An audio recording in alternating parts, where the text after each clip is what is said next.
Feliz tarde, República Dominicana y el mundo que nos sintoniza a través de la más interactiva, esta Sol 106.5 FM. Contentísima de poder llegar a través de este micrófono y de nuestras cámaras al mundo, pero siempre lo hago con la ventaja y el privilegio de estar acompañada. Buenas tardes, bellísima Marta Figuereo. Buenas tardes, Denisa, preciosísima, como le dije a la top. Nada. Feliz de compartir. Ya no es la bellísima, es la preciosísima. La distinguida, la preciosísima. No, la top. La okay. top. Gracias por invitarme a tu tan escuchado programa. Esos son como unos clichés normales, ¿verdad? Así Carlos. Sí, buenas tardes. Después de esa graduación hemos perdido a ese muchacho. Buenas tardes, señores. Sí, que imagínense, de ahí hay que tal vez seguir la dinámica de celebración, pero ya estamos reintegrados, que es lo importante, y estamos tirando para adelante en el ámbito profesional, que es lo que queremos, ¿verdad? Amén. Buenas tardes, Nelia. Buenas tardes, chicos. Feliz y contenta de estar nuevamente con ustedes. Así es. Bueno, como es costumbre, recordarles a nuestros oyentes las redes sociales de este espacio, tanto en Facebook, X e Instagram.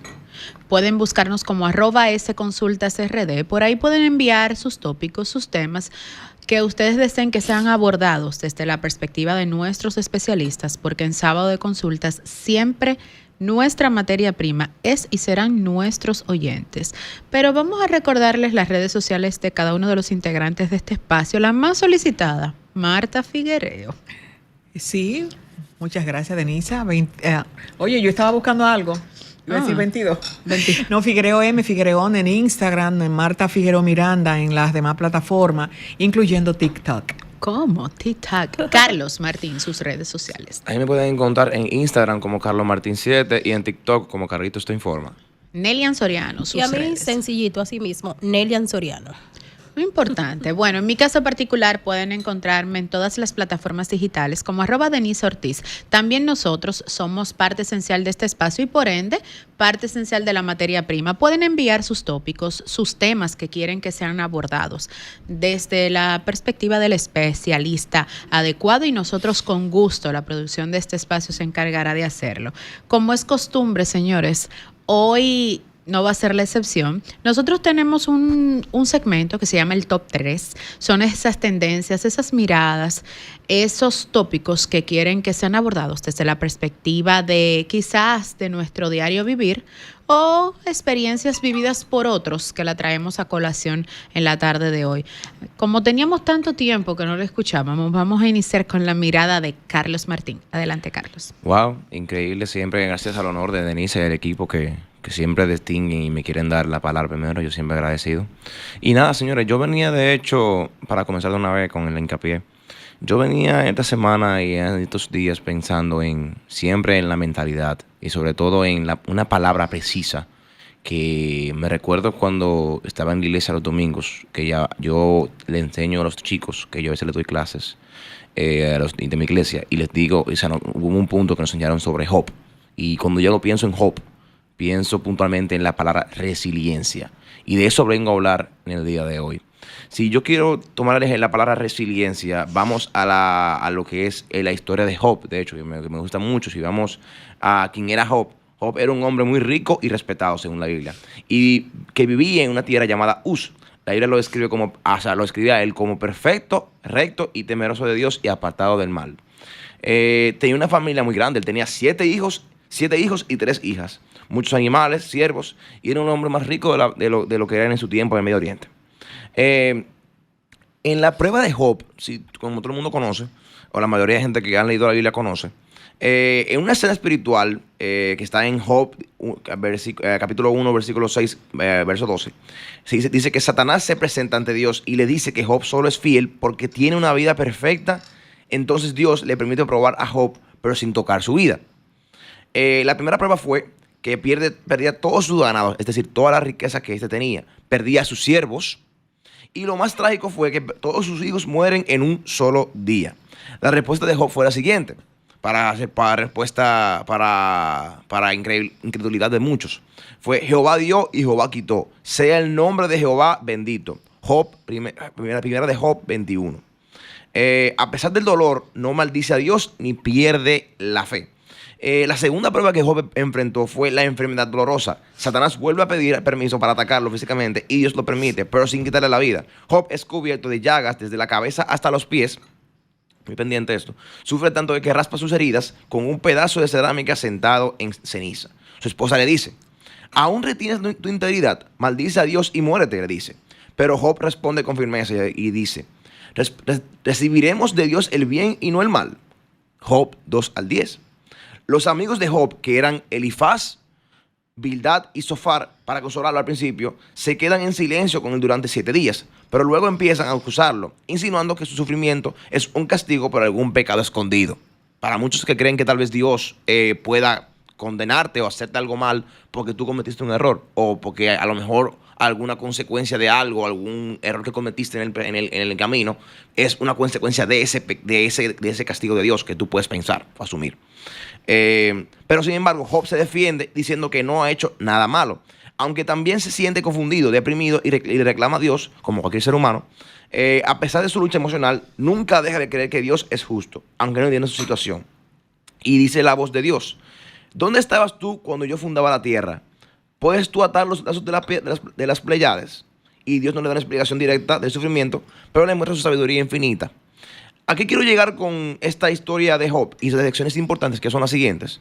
La fe verdadera no depende de las bendiciones materiales. Y también yo, de manera personal, me gusta mucho esta historia porque a veces, es fácil, yo, por ejemplo, muy sencillo. Tú citas la Biblia y dices: ay, qué lindo. Cuando llega el momento de la prueba, ¿qué tú haces? Cuando te llega ese momento, ejemplo, que tú estás en el trabajo, que a lo mejor te sacan del trabajo, que te cancelan, ¿cómo tú reaccionas?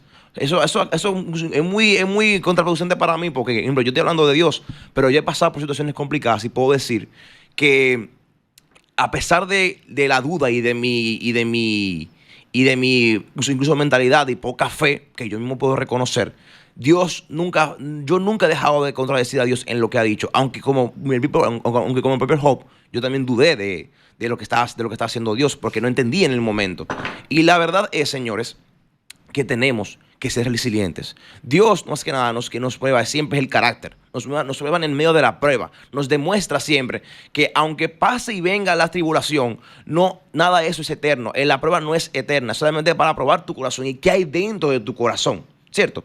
Entonces, yo vengo a exhortarles a aquellos que tal vez hayan perdido un trabajo, que estén luchando por un cargo en su trabajo, que tal vez quieran una oportunidad laboral, que tal vez quieran incluso arreglar algo con alguien, que quieran tal vez incluso conseguir algo en la vida puntual, de la manera o en cualquier área pertinente, que no se rindan y que confíen en Dios, ya que Él es nuestro alfarero. Excelente reflexión. Marta Figuereo. Muchas gracias, Denisa. Muy atinada tu dedo acusador. Tú sabes, yo estaba observando esta mañana, vi en la plana de uno de los periódicos matutinos sobre la Comisión del Observatorio de Políticas Migratorias, que ellos estuvieron por Dajabón y ahí concluyeron que en esa supervisión, que hicieron una supervisión, que las medidas adoptadas por el presidente en materia migratoria y fronteriza se está cumpliendo a un 100%. Dicen que todo va bien, pero yo entiendo que iría bien en Dajabón porque es la provincia donde hay el intercambio comercial más fuerte de la República Dominicana con el mercado, con el vecino Haití. Pero no creo realmente que en las otras provincias, le hace Elías Piña, Pedernales, y ¿cuál es la otra que hacemos? Dajabón, porque es el foco. En Dajabón es que se van a hacer los reportajes. En Dajabón es que se mueve el peso, como dice el dominicano. Pero en otra provincia no, porque yo hago un análisis. ¿Cuál es el sueldo de un raso? ¿Cuál es el sueldo después del raso? El raso, vamos a poner que gana alrededor de 30, 29 mil y pico de pesos. Incentivos, entre comillas. Pero ¿qué tal el incentivo si es cada 25 días, ¿verdad? Cada 30 días, mensual? Correcto. Cuando se le acabe ese dinero, y es posible que ese militar que esté apostado en la frontera, en esas otras provincias, tenga que buscar una casa para pagarla, Exacto. tenga su familia en otra provincia. Y no es verdad que si no tiene de dónde agarrar, ¿qué va a hacer? Va a coger prestado. Entonces, si le dicen te tengo 1,000, déjamelo pasar, lo va a pasar. Exacto. Entonces yo no creo que esa seguridad está 100%. No es que saquen a la fuerza brutalmente a personas que muchos incluso están en su proceso de regulación con algunos papeles, pero a veces quieren tomar como tontos que sí, 100%, no es verdad. Claro que no. Yo tengo la noticia, me comentaron, de una de esas provincias que mencioné, que se llevaron al joven hoy y al otro día él estaba en la provincia. ¿Y qué tú hiciste? No, yo le di 250 pesos al militar que estaba ahí. 250 pesos, porque él trabaja en el otro lado. Entonces, 250. todo se enfoca en Dajabón, pero también hay que enfocarse en las otras provincias. Así es que el observatorio que siga caminando. Interesante la mirada de Marta. Y no solo es una vamos a llamarle que una introspección que hace, sino también es parte de nuestro acontecer político y migratorio del día a día. En tanto mi mirada, hoy me fui a un poco a la parte deportiva, pero no porque voy a hablar en sí del deporte, sino porque me voy a hacer eco de algo que aconteció en esta semana y que me causó mucho dolor a nivel personal, justamente en la persona de Ketel Marte. Para nadie es un secreto que Ketel es un jugador de Arizona, el cual perdió a su madre en un accidente automovilístico en el 2017. Y me hizo tanto ruido, me llenó de tanta impotencia cuando Ketel, en un juego de su partido, uno de los fanáticos de las gradas le vociferó un mensaje con relación a su madre y como humano al fin, no resistió y se fue en llanto. ¿Por qué me hizo tanto ruido? ¿Por qué me dio tanta ira? Porque muchas veces estamos del lado del fanático y otras veces estamos del lado de ser esa figura que una persona sigue. Y es ahí donde yo cuestiono qué tan bajo podemos caer cuando somos fanáticos y qué tan bajo podemos caer cuando somos figuras. Aquí pongo una balanza porque hoy fue a Ketel que fue insultado, o vamos a llamarle Marte, que es su nombre, es su apellido. Fue Marte que fue insultado, pero en otras ocasiones es el fanático que es lacerado. Entonces es una balanza como la justicia. Tenemos que ver las dos caras o los dos pesos. Y me llama mucho la atención porque mi mirada estaba un tanto enfocada en la palabra resiliencia, porque conecta en esta ocasión. Y Carlos justamente habla de mi libro favorito de la Biblia, que es Job, donde uno aprende de que desde el dolor uno sabe lo que es ser fuerte, ser paciente, pero sobre todo amar a Dios sobre todas las cosas. Y no creo, y perdónenme a quienes sean familiares de la persona que le vociferó a Marte, pero no creo que esa persona tenga a Dios en su corazón. Porque nadie, absolutamente nadie que tenga a Dios en su corazón es capaz de alegrarse o vociferar el dolor del otro. ¿Por qué no es capaz? Porque nos ponemos en el lugar del otro, porque somos capaces de amar al prójimo como a nosotros mismos. Y les ruego a Dios que ese fanático nunca pierda a su madre y a su padre en las mismas condiciones en las que Ketel Marte lo perdió, o peor aún, que se entere igual que como él se enteró.